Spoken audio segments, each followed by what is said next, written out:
Morning and welcome to Melzworld Live. I'm Ramel, and today is April 29th, 2025. We're almost at the end of our fourth month.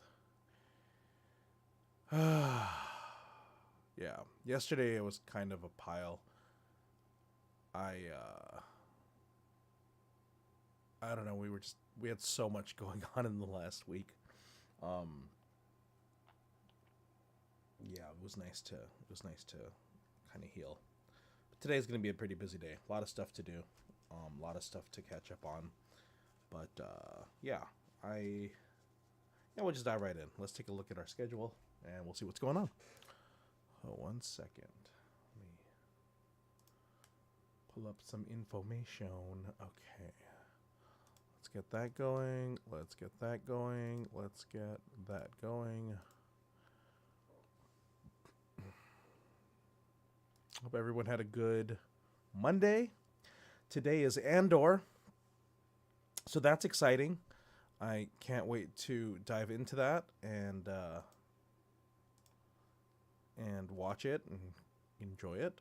So, okay, cool. Looks like everything has started and everything is ready. Okay. So let's see, house updates. Nothing new in the house things. Nothing new in the health things. Nothing new in the auto things. And applied to jobs yesterday. Nothing from the temp agencies though. I mean, I got to follow up that they submitted me as a suggested candidate, but apparently a staffing agency preparing your account, preparing you and sending you isn't a guaranteed gig. So I got to do Hungry World Farms too. But today is pretty busy. It has nothing to do with any of these projects. There's a lot of things that I need to do. For example, I edited my concert. I need to go through it one last time to see how far. I took all of the concert from Nahum and I put it all together. And I am not pleased with the results. I did. You can see every mistake and error, and I don't know. I don't know if I should ever perform again when it comes to that stuff. And I don't know. I don't know if I want to blame. I mean, obviously, I blame myself for screwing up, but not having a sound check, really, honestly, I should have been my own best advocate. I hadn't performed in such a long time. I should have sat down with guns, and I should have said, hey, this is how I envision doing it. At the time, we had a convention, and so when it came to a convention schedule, you feel like you have more time. You feel like you have more control over what you can or can't do. With a convention, you could have the most of the equipment's already set up, and you have more flexibility on your time, and you're able to really communicate what you want to do. And when it came to like BronyCon, or when it came to these kind of larger conventions, these concerts were way more flexible, right? You could just come up with hey, I want to be on your set, I want to do this. And I also think that like being at the convention and you're staying there for a couple nights, it just gives you the ability to have, unfiltered performance. Like you just rehearse a billion times. I mean, I remember when I went to BronyCon 2012, I just was in the hallways or in the hotel room, just going, and having that sound check really helps you hear yourself. if you've never performed on the stage before, there's this feedback either from the front speaker monitors coming back at you, or just overall, like you might sound like you're talking into a void. You don't know what you sound like, and that's kind of probably why professional musicians wear earpieces or whatever. And so I rehearsed those two songs forever, but ultimately, even though I felt confident saying it, when you're on stage, you are way more. You project more. You you get rid of more of your energy on the stage. You get tired quicker. You lose breath faster. You can't anticipate if a microphone doesn't work or not. There's so much. I mean, I'm. Let me rephrase what I said earlier. It's not that I don't want to perform anymore. It's just that if I have to do it, you have to do it a lot. Like, you have to go to public spaces often and do your song. I mean, that's what busking is, right? You just go and you do it and you do it. You get to the point where you don't.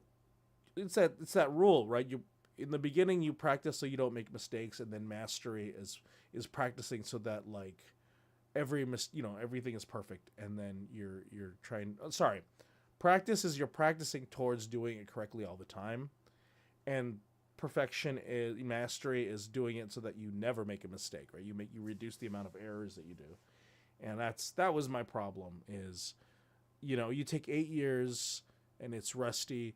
When I did 2012, it was 3 songs, and it was songs that I absolutely spent a ton of time memorizing, right? And it was more than just spending 2 weeks. It was, you write the songs and you're in it, and your brain is there. So anyways, long story short, I absolutely despised my concert. As someone who watched it, as someone who's editing it and who's hearing it, as an editor, you see and hear every mistake, and you could see it, and it just ugh. I will share it. I don't know if I'll make it public on my channel, but I will share the link to, like, Lisa's mom, whoever wants to see it. But man, I don't know. I absolutely don't love it. So, anyways, that was that. I guess I did a lot of this project stuff yesterday. So I obviously finished the song with Fuzogs, which was great. I got to do a final recording, but we shared it, and it was fantastic. And we played it on this thing called Busties, which is a toast beard competition. And I'm saying words that you might understand. Toast beard is this kind of competition. It's like a weekly or a monthly. I don't know the timeline, but I've heard about it. But it's the idea of toast beards. This is like old brony stuff too. Like, when musicians would compete, they would basically battle each other for supremacy for that month or week or whatever the toast beards. The toast beard competition is, and some of the better musicians, producers, right, would come out of those competitions. They would come out because they would consistently test their skill, test their metal, generate tons of songs, get feedback, create a vibe. Like, they were becoming their own musicians. And so a lot of the musicians that you see now, they came from Toast Beard. Well, Busties is a version of Toast Beard where you'll get all these producers and musicians, and they'll go head to head, and then they'll do they'll all do their submissions, and then there'll be a listening party where all of the musicians that submitted will listen and then vote on the song that they think is the strongest. They think 7 is the highest score you can get. And I know I've met musicians that have been on Toast Beard before, and now it's called Busties. Now, here's what's fascinating, and I think this is really...